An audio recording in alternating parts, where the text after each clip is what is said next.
hind end issues.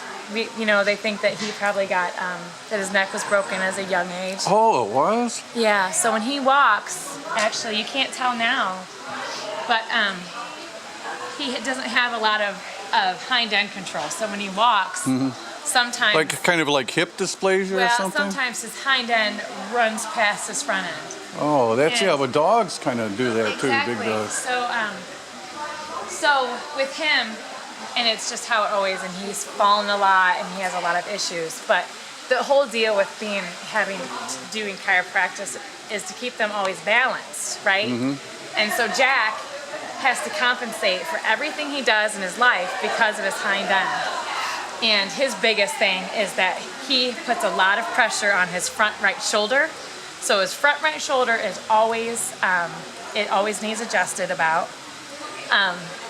And he needs just things, maintenance. And when he's on his maintenance, I come out every 6 to 8 weeks or so with him. And sometimes you can even see he walks. Do you have to like, do you have to touch him or? Yeah, hands on. And I feel a lot with my fingers, and where those pressure points are, I pick them up. It's like kind of acupressure? Just, I feel muscle tension. What all you're feeling for is how the muscle, as it tightens, and they're sore. So I just find their sore spots, and I just... So you work on human beings? No, just horses. Oh, you just work on horses? Just horses. Oh, how did you ever figure out how to do that? You first learn how to work on human beings, or no? I first learned how to, I've always been around horses. Oh, okay. I've had a lot of horses. I went to school for horses, and we learned a lot about movement. Where'd you go to school? Ohio State. Ohio State, yeah.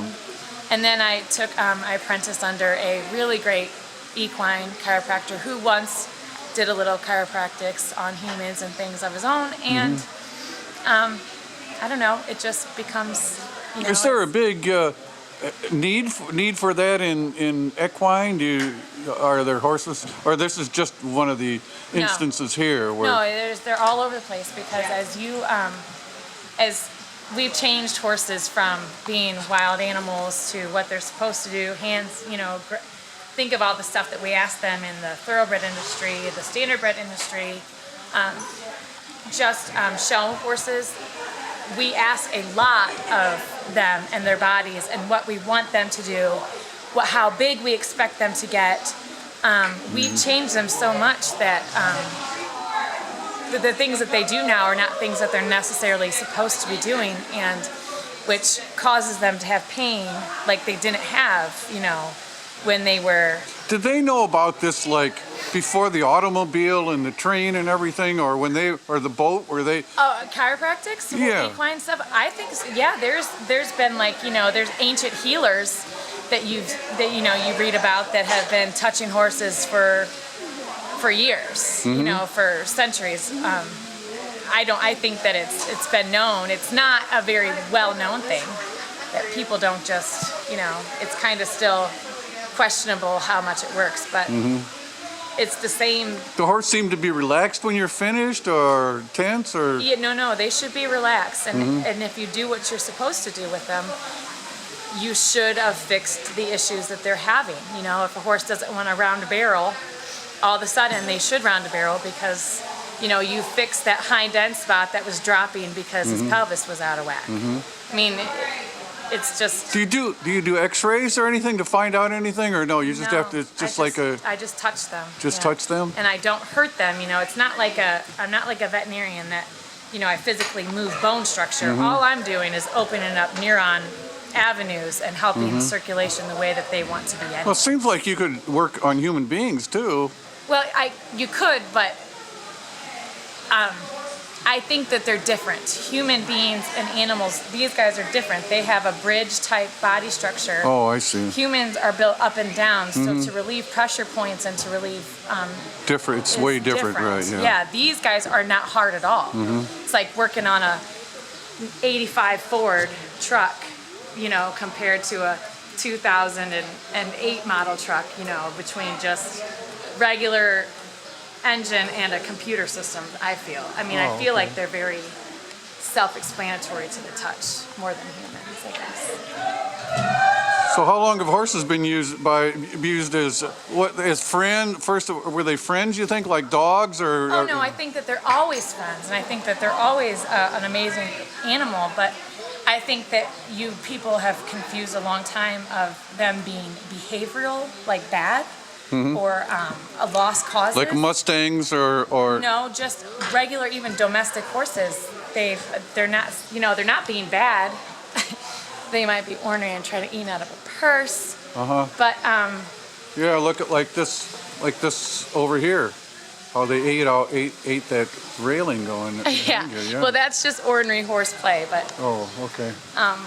I think that they have been told that that's been behavioral and they're lost causes, and it could have always been something easy, like my pull is out and my head hurts when you want they me can't to put tell you, my right. head down, sort of thing. They can't tell you that. They can only show you in feelings. Little Jack wants to get in your purse. I know. I have nothing in it. Just like him. He's a really good boy. Good. And he just needed a little help, huh? Well, He's from a tough guy. how long have you been doing? What's your name? Sarah Beard. Sarah Beard. How long have you been doing this, Sarah? Not long. I've only started doing this more on my own in the last 4 years. Last 4 years. Well, of all the people that are going to be seeing this, who don't know anything about what you do, what have you found out in your 4 years just by being with the horses? Not that you read or anybody told you. Is there anything that you've kind of grasped that you could pass on to people? Well, I think that everything I've learned, people have either told me or taught me or shown me. I think it takes a lot of people, but I think you just have to listen to your animals, and there's probably a different reason for what's happening there. Is it your voice or body language, or do you think there's horses have maybe not extrasensory perception, but is there anything going on there, or is it mostly just right up front? I mean, there's nothing, no secret language going on? Oh, I think that there's always that. There is a communication, sure, but I think that I think you just have to listen to them. Listen to them with your fingers, and really listen to them and see what they're doing and what they're feeling, and by listening and doing what you've been taught and what you've seen and what you know. There's no real big secret. No. Oh, okay, good. You're going to continue doing this for a long time? I hope so.